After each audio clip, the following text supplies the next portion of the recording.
Unacademy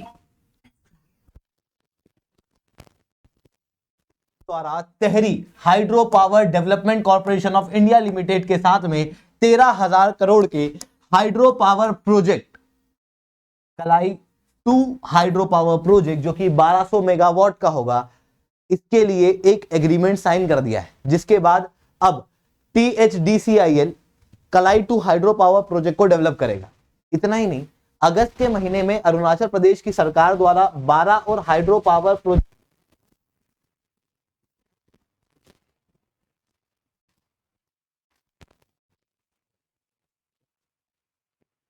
tributaries जैसे सुबनश्री, दिबांग, सियांग, इनके ऊपर लगभग 11,517 मेगावाट तक की एनर्जी बनाने के लिए एग्रीमेंट साइन कर दिए गए थे। अब ये जो लोहित बेसिन पे किया गया, ये भी ब्रह्मपुत्र की ही ट्रिब्यूटरी है। तो दोस्तों इस सेशन के अंदर चर्चा करेंगे कि किस तरीके से ये हाइड्रो पावर प्रोजेक्ट जो है बनाया जा रहा है, इनकी क्या आवश्यकता है, कैसे ये हाइड्रो पावर प्रोजेक्ट चाइना के सारे प्लान को काउंटर करने के लिए बने हुए हैं, साथ में किस तरीके से ये नॉर्थ ईस्ट रीजन के डेवलपमेंट के लिए बहुत ज्यादा इंपॉर्टेंट है। इन सारी चीजों को मैं शुभेंद्र चौहान इस सेशन के अंदर चर्चा करूंगा, बट उसके पहले आप लोग मेरे साथ में SRC 10 टेलीग्राम ग्रुप के ऊपर जुड़ सकते हो। मेरे क्लास की अपडेट, PPT, PDF सब कुछ आपको वहां पे मिल जाता है। इसके अलावा दोस्तों अगर आप लोगों को UPSC CSE की तैयारी करना है, इंडिया के टॉप एजुकेटर से पढ़ना है ऑफलाइन क्लासेस के अंदर, तो अनअकैडमी ने अपने ऑफलाइन सेंटर्स खोल दिए हैं दिल्ली के मुखर्जी नगर और करोल बाग के अंदर और प्रयागराज के सिविल लाइंस के अंदर। अगर आप चाहते हो कि ऑफलाइन क्लासेस के अंदर इंडिया के इन टॉप एजुकेटर से पढ़ो, तो आप इन ऑफलाइन सेंटर्स के अंदर विजिट कर सकते हो। आपको लग रहा है कि अरे मैं तो दूर रहता हूं, मेरा शहर अलग है, मैं क्यों जाऊं वहां, तो ऐसी कंडीशन में दोस्तों नीचे काउंसलिंग फॉर्म दिया हुआ है, उस काउंसलिंग फॉर्म को फिल आउट कर दो। हमारी टीम आपको रीच आउट कर लेगी, घर बैठे आपको सारी जानकारी दे देगी। उस काउंसलिंग फॉर्म को भरने का एक और फायदा होगा कि आप लोगों को डेमो क्लासेस अवेलेबल कराई जाएगी, करंट अफेयर्स की मैगजीन दी जाएगी, हाईएस्ट डिस्काउंट जो है वो आप लोगों को मिलेगा। पर नीचे जो काउंसलिंग फॉर्म है उसके अंदर SRC 10 कोड, वहां पर जो रेफरल कोड दिया हुआ है उसके अंदर SRC 10 कोड डाल के उसे फिल आउट कर देना। इसके अलावा दोस्तों आगे की बात करें तो आगे बढ़ने से पहले एक सवाल आप लोगों से पूछना चाहूंगा कि अरुणाचल प्रदेश में इनमें से कौन सा प्रोटेक्टेड एरिया लोकेटेड नहीं है। आपके ऑप्शन है पक्के tiger reserve, Kameng national park, Dibang wild life sanctuary, या इनमें से कोई भी नहीं। सही जवाब नीचे कमेंट के अंदर करोगे, जो सही जवाब देगा ना उसके कमेंट के ऊपर मैं हार्ट पिन करूंगा। चलिए दोस्तों अब समझने का प्रयास करते हैं यहाँ पे हुआ क्या है। देखो ब्रह्मपुत्र नदी के बारे में पहले समझते हैं। ब्रह्मपुत्र नदी के बारे में समझ में आ गया ना, तो कई सारी कहानी आप लोगों को क्लियर हो जाएगी दिमाग में। देखो ब्रह्मपुत्र नदी यहां से निकलती है चेमयांगडुंग ग्लेशियर से, जो कि कैलाश पर्वत पे स्थित है। ग्लेशियर का यही पानी तिब्बत के अंदर बहता है। तिब्बत के अंदर जब ब्रह्मपुत्र नदी बहती है तो उसे यालुंग जेंगपो कहा जाता है।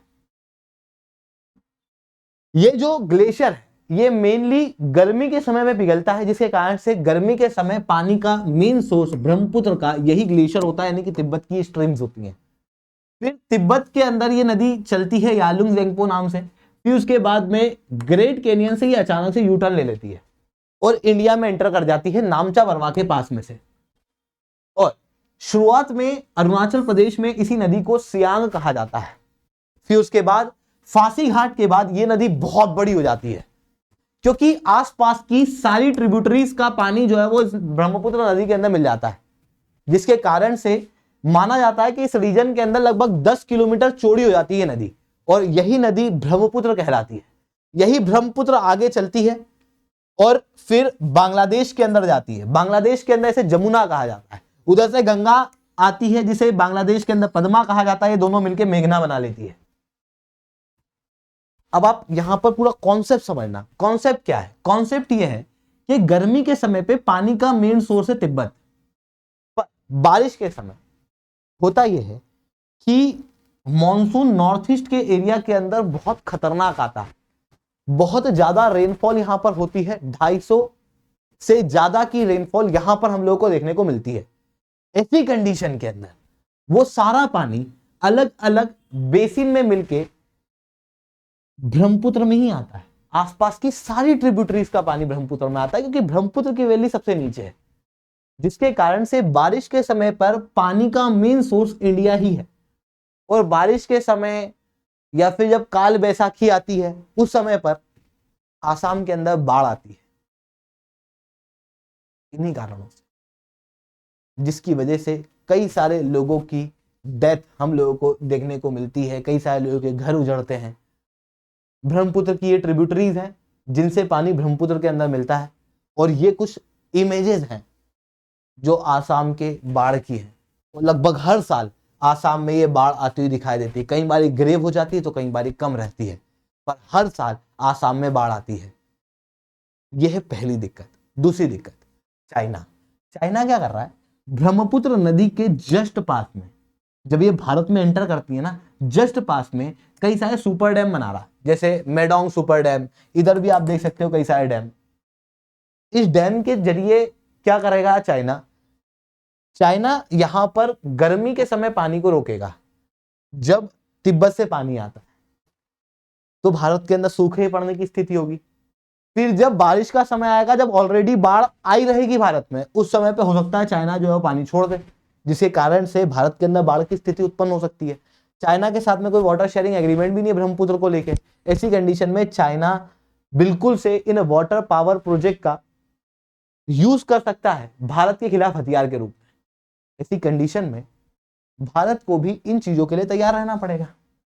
तीसरी चीज कि अरुणाचल प्रदेश के अंदर या फिर आसाम वगैरह के अंदर अंडर डेवलप्ड रीजन है, यहां पर डेवलपमेंट करना आने वाले समय में आवश्यक है। हाइड्रो पावर प्रोजेक्ट यहां पर अच्छा पोटेंशियल रखते हैं। इवन हिमालयन रीजन है, बहुत सारा पानी है, आने वाले समय में फॉसिल फ्यूल से हटना है, रिन्यूएबल एनर्जी की तरफ जाना है। ऐसी कंडीशन में यहाँ के हाइड्रो पावर प्रोजेक्ट भारत के अंदर बिजली देने के लिए काफी कारगर हो सकते हैं, जिसके कारण से यहाँ पे हाइड्रो पावर प्रोजेक्ट बनाना जरूरी है। ठीक है, हाइड्रो पावर प्रोजेक्ट किस तरीके से ये बाढ़ और चाइना के थ्रेट को भी कम कर सकते हैं, तो इसे भी समझ लो। देखो, ब्रह्मपुत्र के अंदर बाढ़ का एक बड़ा कारण क्या है, आसपास की दिबांग नदी, लोहित नदी, सुबनश्री नदी, इन नदियों का पानी ब्रह्मपुत्र के अंदर मिलता है और ब्रह्मपुत्र के अंदर ढेर सारा पानी हो जाता है क्योंकि बारिश ज्यादा होती है इस समय, है ना।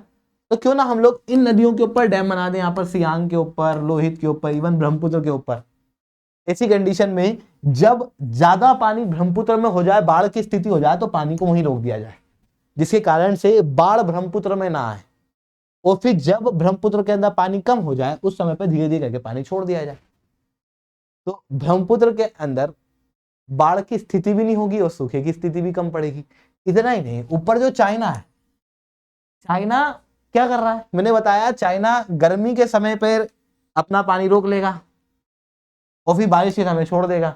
जब बारिश के समय चाइना अगर पानी छोड़ता है, उसको हथियार के रूप में यूज करता है, तो अगर चाइना यहां से पानी छोड़ देगा ना, तो हम अपना पानी बंद कर देंगे सब दूर से, तो ब्रह्मपुत्र में बाढ़ नहीं आएगी, है ना, पानी को रेगुलेट कर पाएंगे।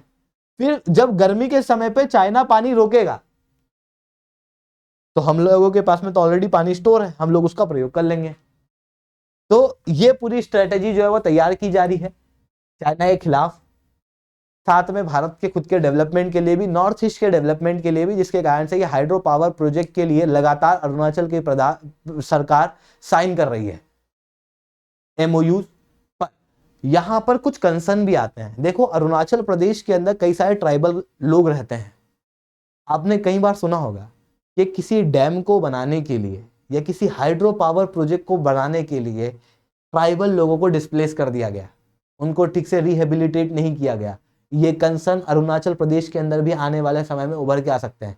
अरुणाचल प्रदेश एक बहुत ही बायोडाइवर्स एरिया है, जहां पर अलग अलग प्रकार के पेड़, जानवरों की प्रजाति पाई जाती है। अगर हम ये बड़े बड़े डैम बनाते हैं तो ऑब्वियसली वो प्रजातियां, वो बायोडाइवर्सिटी नष्ट होंगी, क्योंकि वो रीजन पानी के अंदर डूबेगा। तीसरा कंसर्न जो यहाँ पर उभर के आता है, वो आता है सिल्टेशन का, कि ब्रह्मपुत्र नदी के अंदर बहुत सारी सिल्ट है, तो वो इन डैम के मेंटेनेंस की कॉस्ट को बहुत ज्यादा बढ़ा देगी। इसके अलावा इन्वायरमेंट के अंदर ही एक और बड़ा कंसर्न जो हम लोग को नॉर्थ ईस्ट के अंदर देखने को मिलता है, वो ये है कि यहाँ पर दिब्रू, दिबांग, दिब्रू साइकोवा, दिहांग दिबांग जैसे कई सारे बायोस्फीयर रिजर्व हैं, कई सारे नेशनल पार्क हैं, कई सारी वाइल्ड लाइफ सेंचुरीज हैं। वो वाइल्ड लाइफ सेंचुरी वगैरह यहाँ पर डायरेक्ट असर होगी अगर यहाँ पर इन रीजनों के अंदर डैम बनाए जाते हैं तो तो प्रोटेक्टेड एरिया के ऊपर भी यहाँ पर असर पड़ सकता है। तो ये चीजें हम लोगों को यहाँ पर देखने को मिल रही है। होप आप लोगों को ये सारी बातें समझ में आई होंगी। लेक्चर अच्छा लगा तो लाइक करना, लेक्चर बहुत अच्छा लगा तो नीचे 7 से 10 कमेंट करना। अगर आप लोगों को यूपीएससी सीएससी की तैयारी करनी है, इंडिया के टॉप एजुकेटर से पढ़ना है, वो भी ऑफलाइन क्लासेस के अंदर, तो दोस्तों आप लोग अनअकैडमी की ऑफलाइन क्लासेस के अंदर हमारे साथ में जुड़ सकते हो, जहां पर आप लोगों को 1-on-1 मेंटरशिप दी जाएगी, इंडिया के टॉप एजुकेटर पढ़ाएंगे। अगर आपको चाहिए अनअकैडमी, कोई भी अनअकैडमी का सब्सक्रिप्शन, ऑनलाइन हो ऑफलाइन हो, तो नीचे एक काउंसलिंग फॉर्म मैंने दिया हुआ है, उसके अंदर एसआरसी 10 कोड के साथ में उसको भर देना, हमारी टीम आपको रीच आउट कर लेगी। आज के लिए इतना ही दोस्तों, that's all from my side. जय हिंद, जय भारत। ये वीडियो देख लो एक बार। हाँ।